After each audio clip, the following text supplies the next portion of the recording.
Bienvenida, bienvenido a esta exploración en profundidad.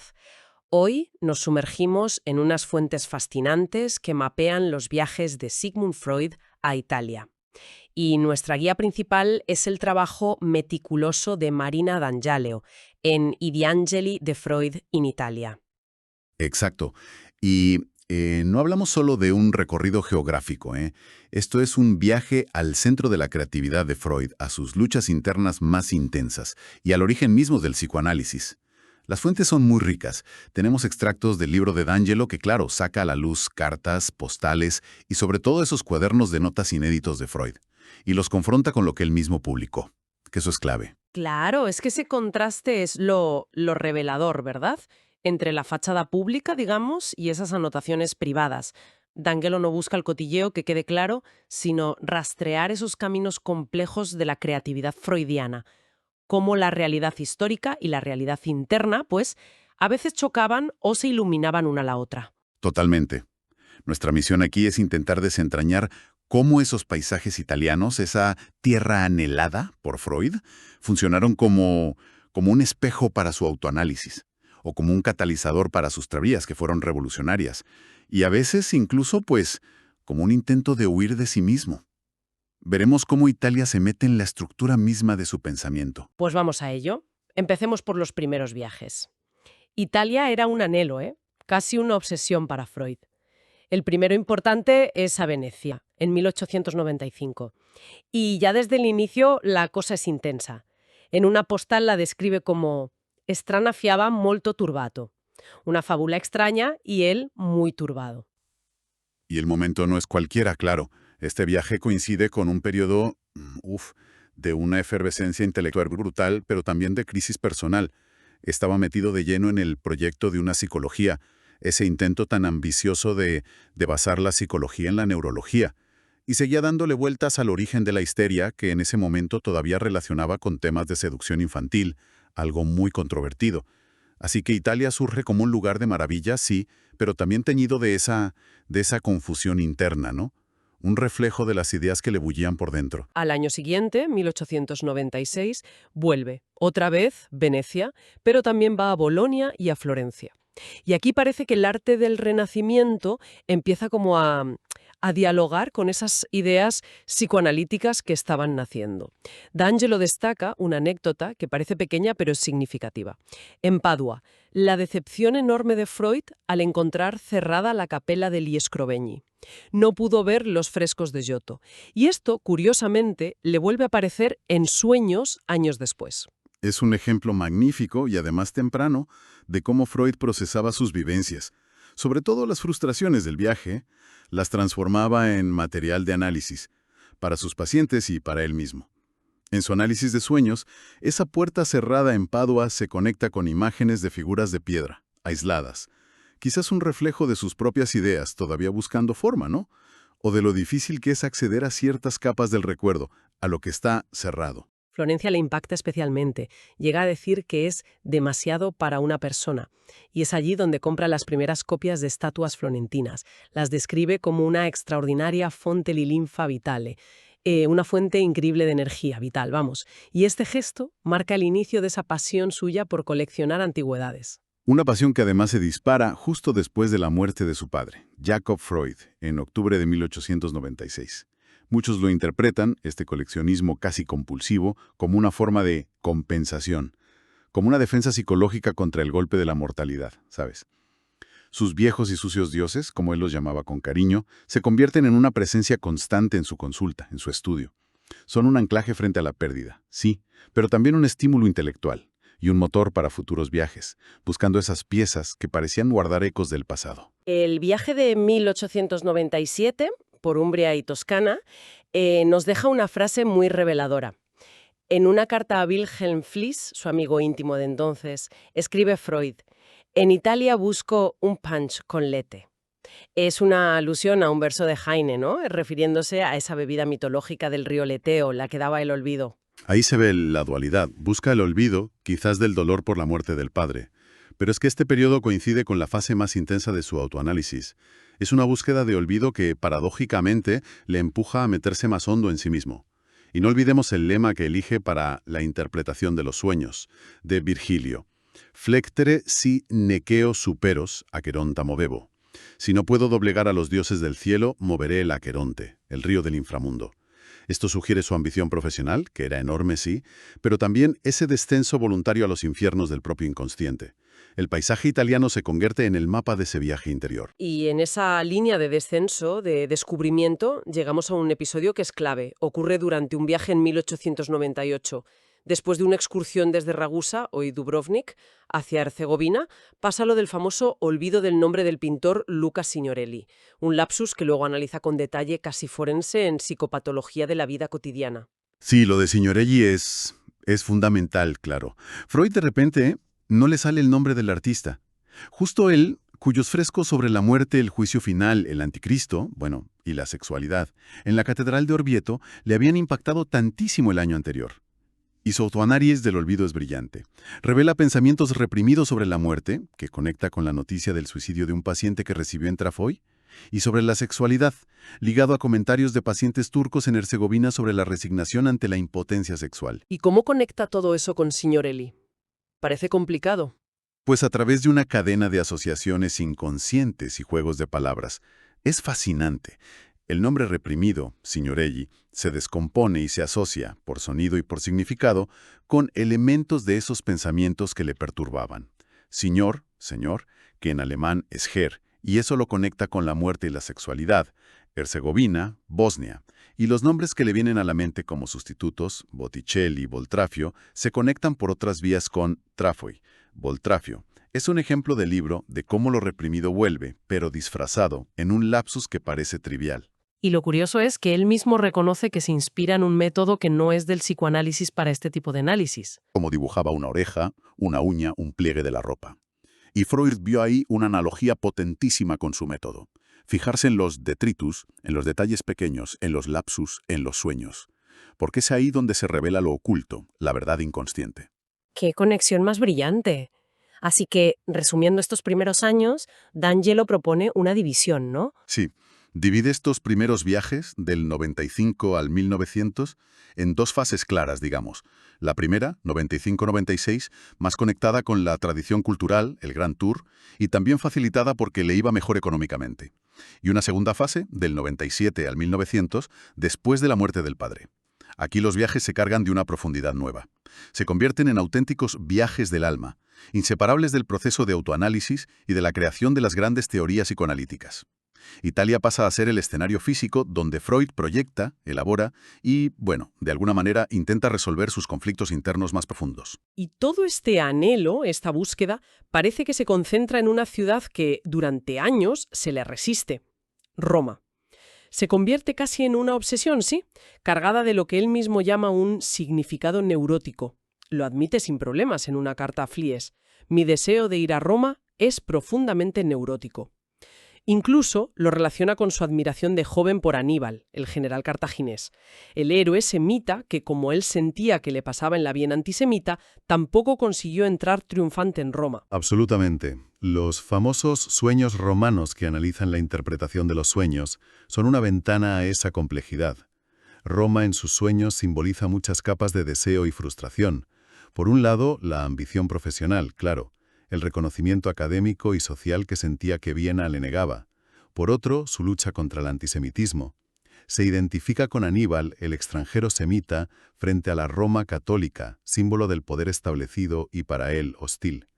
Y finalmente, la relación con el padre. Conecta su deseo de ir a Roma con una anécdota de infancia donde su padre fue humillado por ser judío. Y ese deseo infantil de venganza del hijo se proyecta en Aníbal conquistando Roma. Incluso su relación con Flies, que fue tan crucial en esos años, se juega simbólicamente en Roma. Freud le insiste una y otra vez en quedar allí, casi como un congreso científico para ellos dos solos, en la ciudad eterna, para discutir nada menos que las leyes eternas de la vida. El rechazo de Flies a esta idea contribuye bastante al enfriamiento y luego a la ruptura de esa amistad intelectual tan intensa. Por eso, cuando por fin consigue viajar a Roma en septiembre de 1901, acompañado por su hermano Alexander, la experiencia es casi una catarsis, una liberación. Describe un bienestar ininterrumpido. Imagínate. Por fin pisa los lugares con los que había soñado, como el Gianicolo desde donde ve la ciudad, reviviendo uno de sus sueños analizados. La Roma antigua, las ruinas, le fascinan profundamente. La Roma cristiana le genera más distancia por la Iglesia católica. Y la Roma de su tiempo, la capital de la Italia recién unificada, le parece simpática y llena de promesas. Y es en este primer viaje a Roma donde tiene un encuentro que va a tener una resonancia enorme en su obra posterior. Ve por primera vez el Moisés de Miguel Ángel en San Pietro in Vincoli. Y lo ve, como él dice, d'improviso per un equívoco. De repente, casi por casualidad, por un lío sobre dónde estaba la escultura. Un encuentro fortuito, pero que le iba a marcar. Un encuentro que planta una semilla que tardará años en germinar. Sí, pero que dará lugar a uno de sus ensayos más personales y también polémicos. Pero antes de llegar a Moisés, hay otra parada fundamental en su ruta italiana, tanto física como conceptual. Pompeya. Después de la conquista de Roma, su interés se dirige a esta ciudad enterrada, que visita por primera vez en 1902. Pompeya se convierte quizá en la metáfora arqueológica más potente y recurrente del propio método psicoanalítico. Es que la idea de desenterrar una ciudad entera, conservada bajo las cenizas, es una analogía irresistible con sacar a la luz lo reprimido en la psique. Es una analogía poderosísima, y Freud la explota a fondo, claro. La idea central es que el pasado, aunque esté enterrado y olvidado por la conciencia, permanece intacto en algún nivel, como Pompeya bajo las cenizas, y puede ser recuperado con el trabajo analítico. En varios textos contrasta esta conservación casi perfecta de Pompeya con cómo es la memoria consciente, fragmentaria, distorsionada, a menudo engañosa. El inconsciente, como Pompeya, guardaría las huellas del pasado de forma imborrable. Y Pompeya no es solo una metáfora general, se convierte en el escenario literal de un análisis literario que es en sí mismo una demostración de su teoría. Hablo de su estudio de la novela Gradiva, de Wilhelm Jensen, que publica en 1907. Exacto. El delirio y los sueños en la Gradiva de W. Jensen. Es una joya. Freud analiza la historia de Norbert Hanold, un joven arqueólogo obsesionado con un bajorrelieve antiguo. Una joven caminando con un paso particular, a la que llama Gradiva, la que avanza, y cree encontrarla reencarnada, rediviva, durante un viaje a Pompeya. Freud usa esta trama para ilustrar de forma magistral conceptos clave como el retorno de lo reprimido, el amor infantil de Hanold por su vecina Zoe Berthank, que resulta que caminaba igual que la Gradiva, y también la naturaleza atemporal del inconsciente, donde pasado y presente coexisten. Entonces, Pompeya, en la novela, y para Freud, es ese lugar casi mágico donde el delirio y la realidad se mezclan, donde el pasado reprimido irrumpe con fuerza en el presente. Precisamente. Es un lugar fuera del tiempo normal, digamos. Un espacio psíquico donde es posible enfrentarse a los deseos y traumas infantiles olvidados. Y, en la novela, es esa confrontación facilitada por la propia Zoe, la Gradiva real, en el escenario de Pompeya, la que permite la curación de Hanold, la resolución de su delirio, a través de recuperar el recuerdo y reconocer el deseo. Es casi un modelo de la cura psicoanalítica. Y mientras estamos en esta época, D'Angelo nos aporta un dato curioso, ¿no? Un viaje que había pasado desapercibido. Sí, gracias a esas notas tan minuciosas de los cuadernos de Freud y a cartas posteriores con el psicoanalista italiano Edoardo Weiss, D'Angelo documenta un viaje a Viareggio, en la costa toscana, en 1906. Un pequeño descubrimiento que añade otra pieza al puzzle de sus estancias italianas. Freud recordaba con placer la bella Viareggio. Avanzamos en el tiempo, los viajes que vienen después nos muestran a un Freud ya más consolidado, el líder indiscutible del movimiento psicoanalítico internacional que estaba creciendo mucho. Sin embargo, las fuentes privadas, como los cuadernos, revelan que las luchas internas no paran.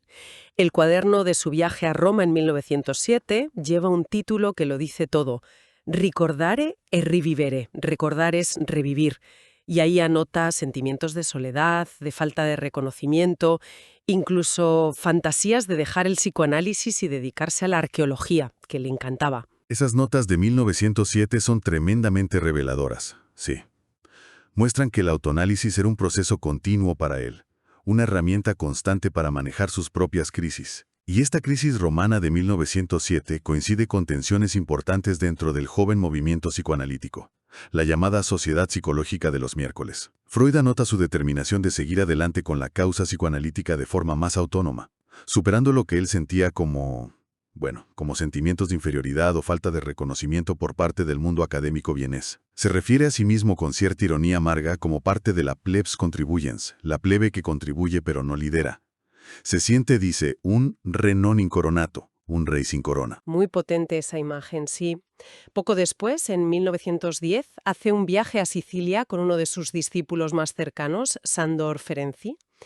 Un viaje que describe, a pesar del molesto viento siroco, como una goduria inaudita, un gozo extraordinario. Y este viaje también se traduce en reflexión teórica. Desde luego, Sicilia le inspira directamente. Estaba trabajando a tope en el análisis del caso Schreber, un caso de paranoia paradigmático, y las notas que toma en sitios como Siracusa, Aragona o Canicattì reflejan sus reflexiones sobre la paranoia, la teoría de la libido, el concepto de narcisismo que estaba empezando a perfilar, e incluso sobre las diferencias de género en cómo se expresan las neurosis. Incluso un pequeño lapsus durante ese viaje se convierte en objeto de autoanálisis, ¿no? Siguiendo su propio método. Efectivamente.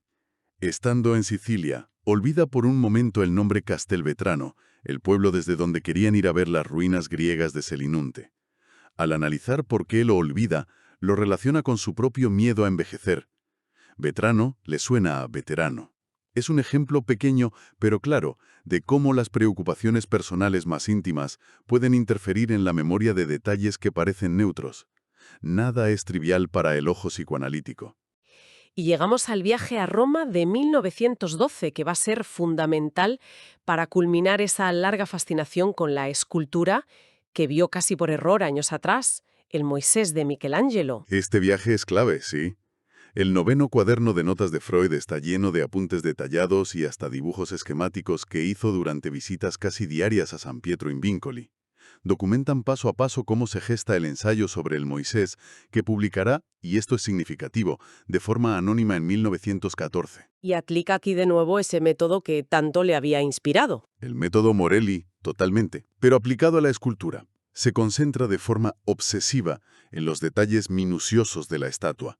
La posición exacta de la mano derecha sobre las tablas de la ley, cómo apoya la barba en esa mano, la tensión de los músculos del brazo, la dirección de la mirada. Y a partir de estos indicios materiales, propone una interpretación psicológica del estado emocional de Moisés que es radicalmente nueva, contraria a toda la tradición. ¿Y cuál es esa interpretación tan rompedora? Pues mira, la interpretación tradicional veía en el Moisés de Miguel Ángel al líder furioso, a punto de estallar de cólera al bajar del Sinaí y ver a su pueblo adorando al becerro de oro, a punto de romper las tablas.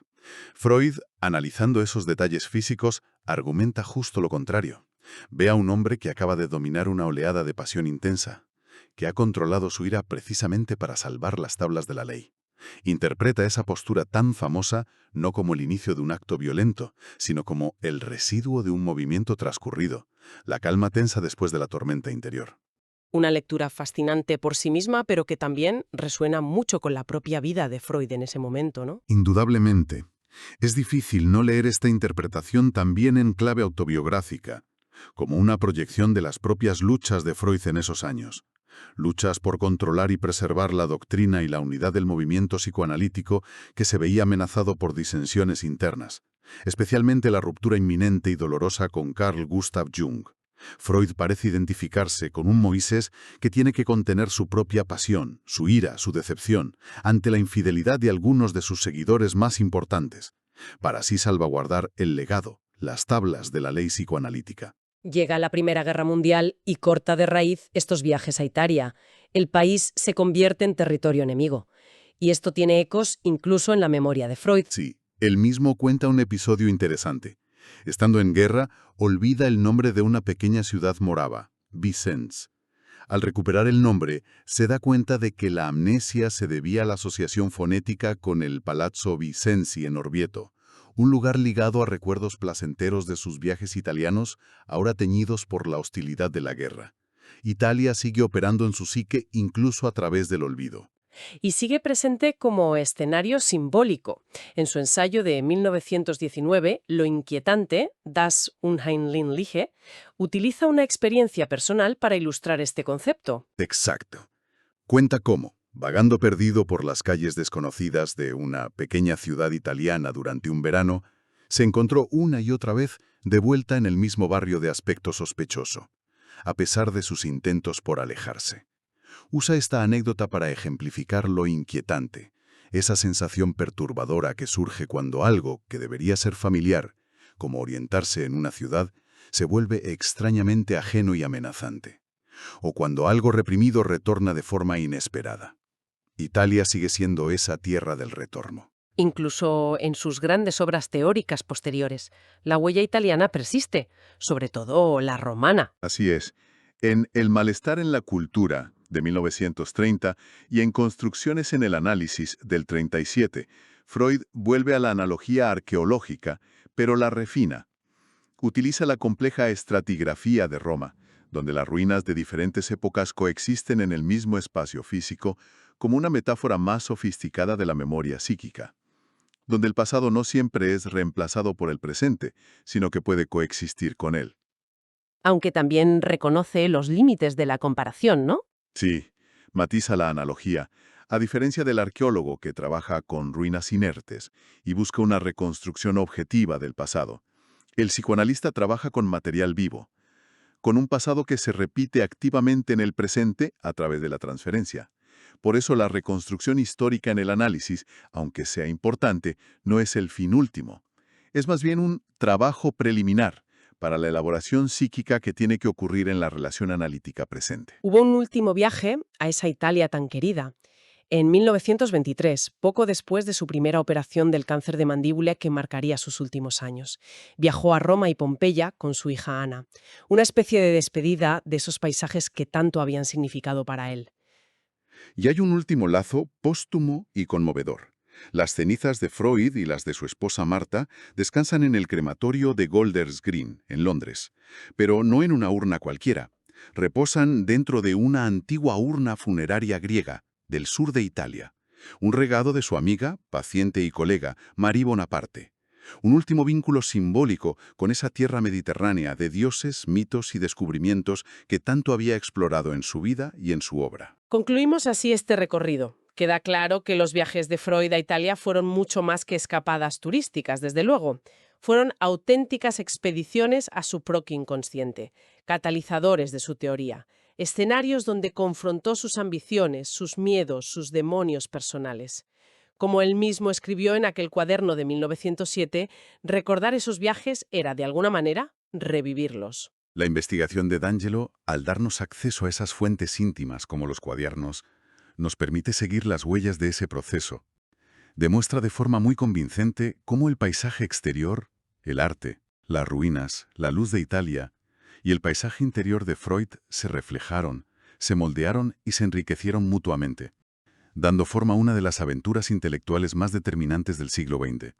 Italia fue para Freud el lugar de la belleza sublime, sí, pero también, como anotó él mismo en Roma, un lugar donde mirar de frente a la miseria de la humanidad, la propia y la ajena, y encontrar ahí paradójicamente la fuerza para seguir construyendo su obra. Nos deja pensando quizás esa conexión entre el viaje exterior y el interior.